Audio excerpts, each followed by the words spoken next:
Hey, my name is Jake David Smith. I play Marius in Les Misérables. So Marius is in the famous love triangle from Les Misérables with Eponine and Cosette.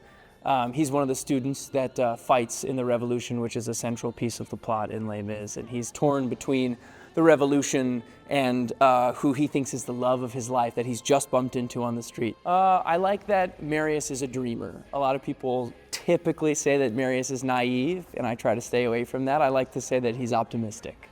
The story of Les Misérables centers around Jean Valjean and his story of redemption as he goes from a convict to the mayor of a town, and then furthermore into Paris, into the rest of his life, and the characters he interacts with and meets, and the political landscape of France as it changes, and as Valjean tries to make something of his life after being a convict. Yeah, I mean, Les Mis has been around a long time, and I think it's for good reason, because these core values in the show, like to love another person is to see the face of God, and will you join in our crusade? These pressing statements that we give to the audience are land in any time, in any place in the world, and no matter where you look on stage, there's something to identify with. No matter who you are, when you walk into the theater, you can see a character that is struggling with something that you're struggling with, or is celebrating something that you're celebrating, and I think that's something that speaks to the power of the connection that people make to Les Mis.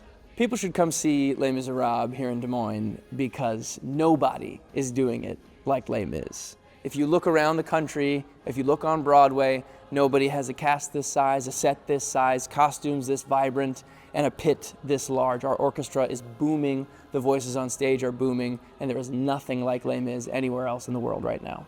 I think A Heart Full of Love is my favorite number in the whole show, which is very selfish of me to say as one of the two people, or three people singing that number, but I really like what we're doing in this show with it really being an awkward teenage romance. There's some laughs along the way, and there's also some really heartfelt moments in that song. What I like most about performing is the collective experience. I don't think anywhere in any sort of group setting in the world nowadays you get the same experience as being at live theater. When the whole audience is holding their breath for one moment, nobody's on their phone, there's an etiquette to going to the theater. I think it's a really singular experience, and it's such a thrilling thing to be a part of. My favorite thing about touring is meeting different people in different cities and picking their brains about what they love about the city, in particular where they love to eat in every city. I love getting to try the best burger or the best chicken wings or wherever we're going. Have you been to Des Moines before? I have not been to Des Moines before. Have you had a chance to explore the city at all and find a good burger? Yeah, we haven't been here that long, so I'm still on the lookout for a good burger if anyone has any recommendations. But we had some food at Faux Real, which is right down the street here from the theater, and I had it up on me that was out of this world.